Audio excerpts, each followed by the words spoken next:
ከሚከተሉት ውስጥ አንዱ ወደ ሜዲትራኒያን ባህር የሚፈስ ድንበር ተሻጋሪ የኢትዮጵያ ወንዝ አይደለም።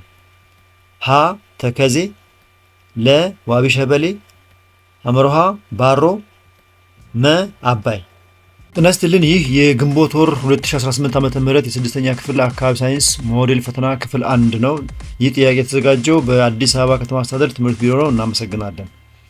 ጥያቄ ቁጥር 1 በመሬት ላይ የሚገኙ ነገሮችን በሙሉ ወይም በከፊል ዝርግ በሆነ ወረቀት ላይ በመስፈርት ተመጥነው የሚታዩበት ስዕላዊ መግለጫ ምን ይባላል?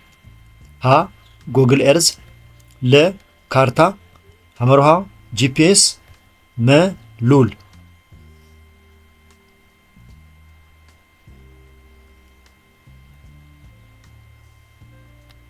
መልሱ ካርታ ነው። ካርታ ማለት የመሬትን ገጽታ ወይም ከፊል አካል በተመጣጣኝ ልኬት በመቀነስ ዝርግ በሆነ ወረቀት ወይም አካል ላይ የሚያሳይ ስዕላዊ መግለጫ ነው። ሉል ደግሞ የመሬት ባለሶስት አቅጣጫዊ ድቡልቡል ሞዴል ነው።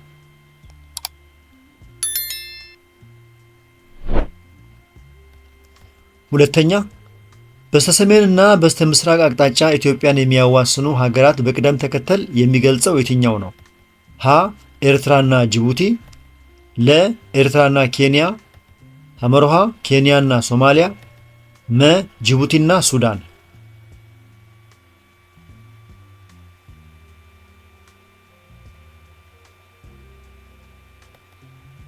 ኤርትራና ጅቡቲ ካላችሁ ትክክል ነው።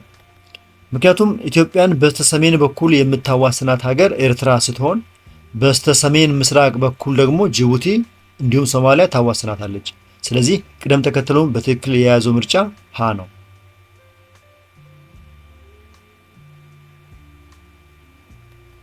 ሶስተኛ፣ አግድምና ቋሚ መስመሮችን በመጠቀም የአንድ አካባቢ መገኛ የምናመለክትበት ዘዴ ምን ይባላል? ሀ አንጻራዊ መገኛ፣ ለ ፍጹማዊ መገኛ፣ ሐመርሃ ንጽጽራዊ መገኛ፣ መ አካባቢያዊ መገኛ።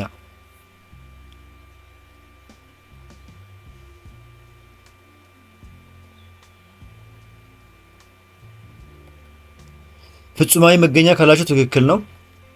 ፍጹማዊ መገኛ የሚባለው የኬክሮስ ወይም አግድም እና የኬንትሮስ ወይም ቋሚ መስመሮችን መገናኛ ነጥብ በመጠቀም የአንድን ቦታ ትክክለኛ መገኛ የምናመለክትበት የካርታ ስልት ነው። በጣም ጥሩ። ወደ ጥያቄ ቁጥር 4 ስንሄድ የትግራይ ብሔራዊ ክልል ከአዲስ አበባ ከተማ አንጻር በየት አቅጣጫ ይገኛል? ሀ በደቡብ አቅጣጫ፣ ለ በምስራቅ አቅጣጫ፣ ሐመርሃ በምዕራብ አቅጣጫ፣ መ በሰሜን አቅጣጫ።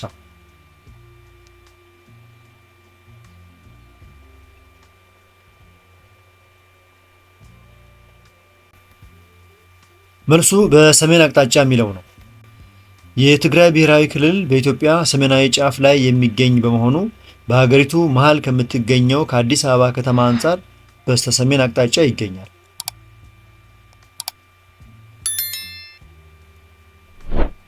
በጣም ጥሩ።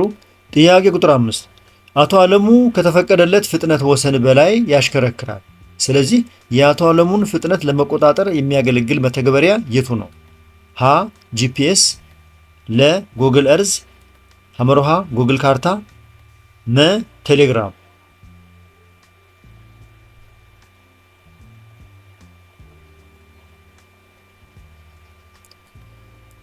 ጂፒኤስ ካላችሁ ትክክል ነው።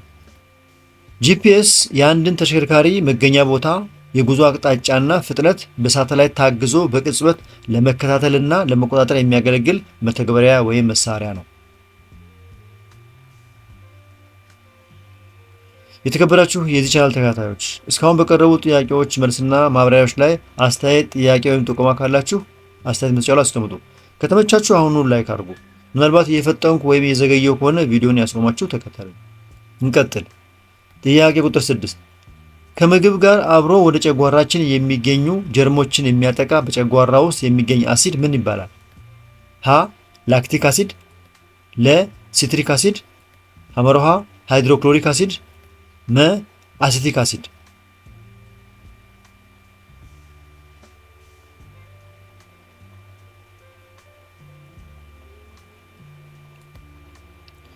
ሃይድሮክሎሪክ አሲድ ካላችሁ ትክክል ነው።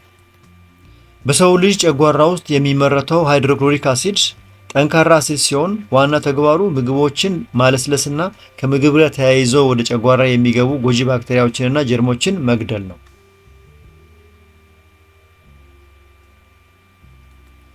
ጥያቄ ቁጥር 7 የአንድ ሳጥን ርዝመቱ 4 ሳንቲሜትር፣ ወርዱ 3 ሳንቲሜትር፣ ቁመቱ 3 ሳንቲሜትር ቢሆን ይዘቱ ስንት ይሆን? ሀ 12 ሳንቲሜትር ኪዩብ፣ ለ 36 ሳንቲሜትር ኪዩብ፣ ሐመርሃ 18 ሳንቲሜትር ኪዩብ፣ መ 24 ሳንቲሜትር ኪዩብ።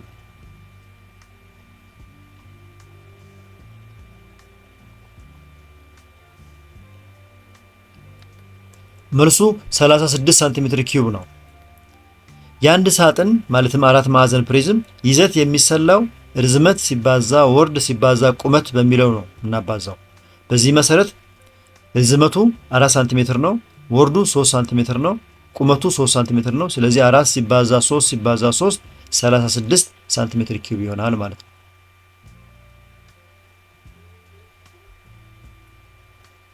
በጣም ጥሩ። ጥያቄ ቁጥር 8 ከሚከተሉት ውስጥ አንዱ የማይታደስ የጉልበት ምንጭ ነው። ሀ የፀሐይ ጉልበት፣ ለ የንፋስ ጉልበት፣ ሐመርሃ የውሃ ጉልበት፣ መ የነዳጅ ጉልበት።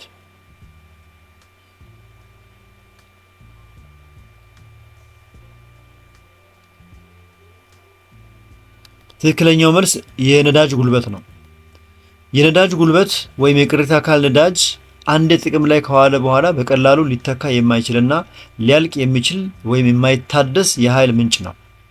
የፀሐይ የነፋስና የውሃ ጉልበት ግን ተፈጥሮ በራሷ የምትተካቸው የሚታደሱ ናቸው።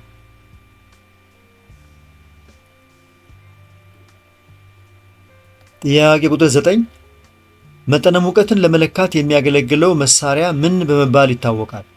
ሀ ቴርሞሜትር፣ ለ ባሮሜትር፣ ሐመርሃ አኒሞሜትር፣ መ ኪሎሜትር።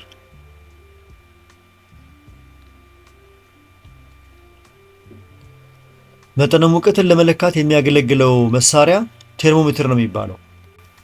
ቴርሞሜትር የአንድን አካል ወይም የአየር ሁኔታን የሙቀት መጠን ወይም መጠነ ሙቀት ለመለካት የሚያገለግል መሳሪያ ነው። ባሮሜትር ለአየር ግፊት፣ አኒሞሜትር ደግሞ ለንፋስ ፍጥነት ያገለግላሉ።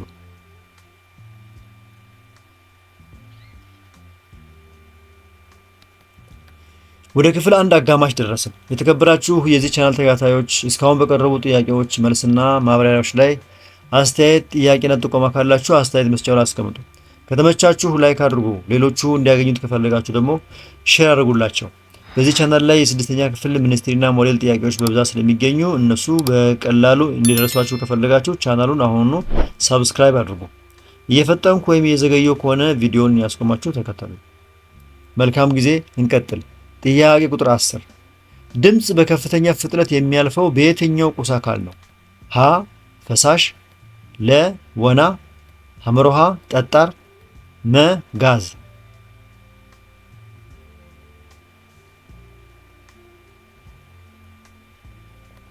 ጠጣር ካላችሁ ትክክል ነው።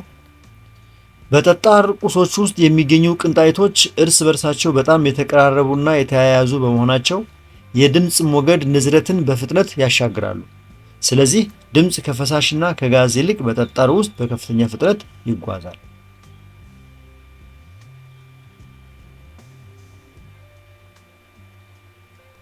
11ኛ ከሚከተሉት ውስጥ በኢትዮጵያ ውስጥ በጣም ቀዝቃዛና በጣም እርጥባማ የሚስተዋልበት የአየር ንብረት ክልል የቱ ነው? ሀ በረሃማ የአየር ንብረት፣ ለ ቆላማ የአየር ንብረት፣ ሐመርሃ ወይና ደጋ የአየር ንብረት፣ መ ውርጫማ የአየር ንብረት።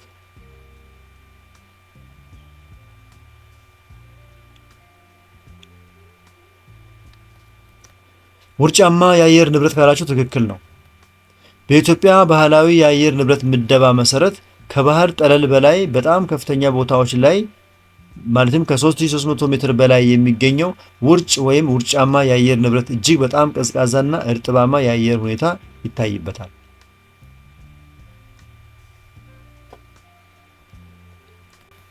12ኛ በተለያዩ ቦታዎች የተለያዩ የዝናብና የሙቀት መጠን ልዩነት እንዲፈጠር አብይ ምክንያት የሆነው የትኛው ተፈጥሯዊ ክስተት ነው?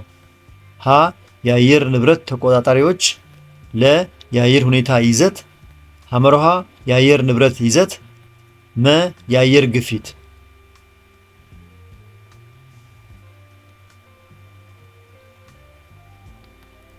መልሱ የአየር ንብረት ተቆጣጣሪዎች የሚለው ነው።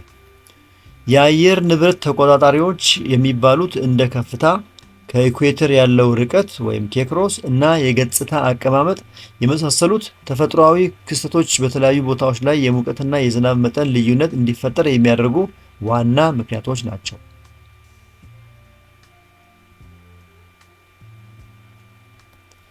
13ኛ በኢትዮጵያ ውስጥ ውጤታማ የውሃ ሀብት አጠቃቀም ተግዳሮት የሆነው የቱ ነው? ሀ ወንዞች ዳር ዛፍ መትከል፣ ለ ውሃን በቤት ውስጥ ቆጥቦ መጠቀም፣ ሐመርሃ ወንዝ ላይ የሞቱ እንስሳት መጣል፣ መ የመስኖ እርሻ መስፋፋት።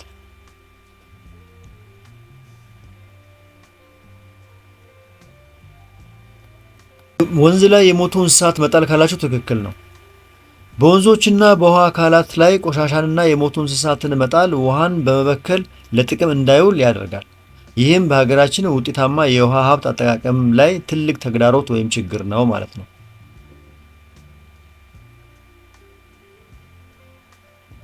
እንቀጥል። ጥያቄ ቁጥር 14 ከሚከተሉት ውስጥ አንዱ ወደ ሜዲትራኒያን ባህር የሚፈስ ድንበር ተሻጋሪ የኢትዮጵያ ወንዝ አይደለም።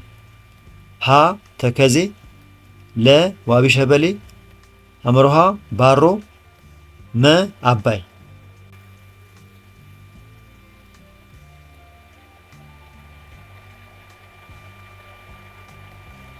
መልሱ ዋቢ ሸበሌ ነው። አባይ፣ ተከዜና ባሮ ወንዞች ወደ ምዕራብ በመፍሰስ አባይ ወንዝን ተቀላቅለው ወይም በአባይ ተፋሰስ በኩል በመጨረሻ ወደ ሜዲትራኒያን ባህር ይገባሉ። ዋቢ ሸበሌ ግን ወደ ደቡብ ምስራቅ በመፍሰስ ወደ ህንድ ውቅያኖስ የሚያመራ ወንዝ ነው።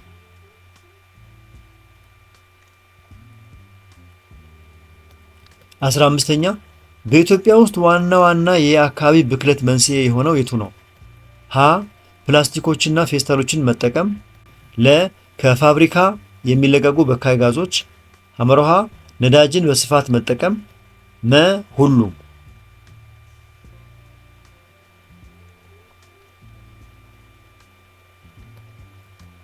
ሁሉም ካላችሁ ትክክል ነው።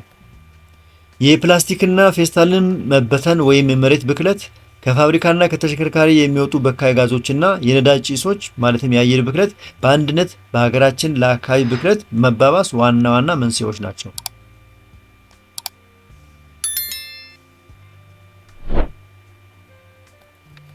16ኛ ከሚከተሉት አንዱ በሀገራችን በጣም የተለመደ ባህላዊ የቁጠባ ዘዴ ነው። ሀ መድን፣ ለ እቁብ፣ ሐመርሃ ባንክ፣ መ አክሲዮን።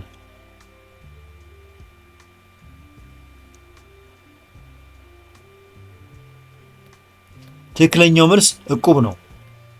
እቁብ በኢትዮጵያ ማህበረሰብ ዘንድ ከጥንት ጀምሮ በሰዎች መተማመን ላይ ተመስርቶ ገንዘብን በየጊዜው በማዋጣት በዕጣ የሚከፋፈሉበት እጅግ የታወቀ ባህላዊ የቁጠባና የብድር ዘዴ ነው።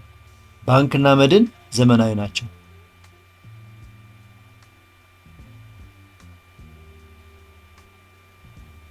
ጥያቄ ቁጥር 17 በኢትዮጵያ በዩኔስኮ በዓለም ቅርስነት የተመዘገበው የማይዳሰስ ባህላዊ ቅርስ የቱ ነው?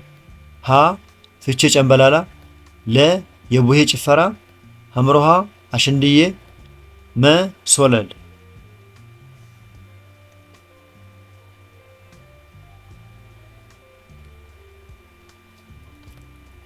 መልሱ ፍቼ ጨምበላላ ነው።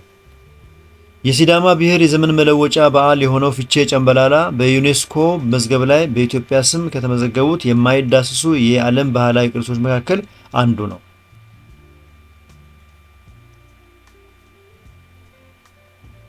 ጥያቄ ቁጥር 18 ኢትዮጵያ ለውጭ ገበያ ከምታቀርባቸው የእርሻ ምርቶች ወይም የእርሻ ውጤቶች ውስጥ የማይመደበው የቱ ነው?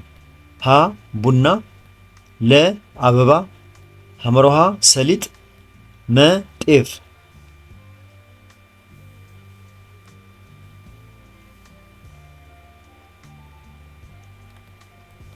ጤፍ ካላችሁ ትክክል ነው። ምክንያቱም ቡና፣ የጌጣጌጥ አበባና ሰሊጥ የኢትዮጵያን የውጭ ምንዛሬ ከሚያስገኙ ዋና ዋና የኤክስፖርት ወይም ለውጭ ገበያ የሚቀርቡ የእርሻ ውጤቶች ናቸው። ጤፍ ግን በአብዛኛው ለሀገር ውስጥ ፍጆታ የሚውል ሰብል ነው።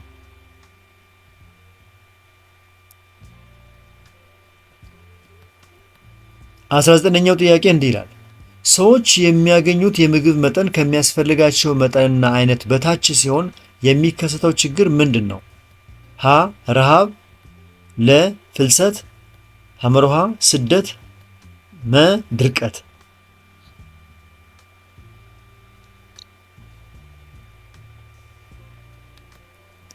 ረሃብ ካላችሁ ትክክል ነው።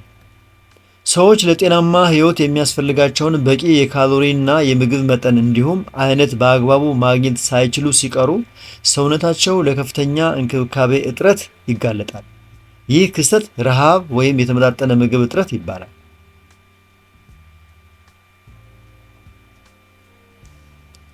ወደ ክፍል 1 የመጨረሻው ጥያቄ ደረስን። ጥያቄ ቁጥር 20 የወይዘሮ አልማዝ ቤት የሚገኘው በስተሰሜን ካለው ተራራ አጠገብ ነው። የወይዘሮ አልማዝን ቤት ለመግለጽ የተጠቀመው የመገኛ ዘዴ የቱ ነው? ሀ ፍጹማዊ መገኛ፣ ለ አካባቢያዊ መገኛ፣ ሐመርሃ አንጸራዊ መገኛ፣ መ አቅራባዊ መገኛ።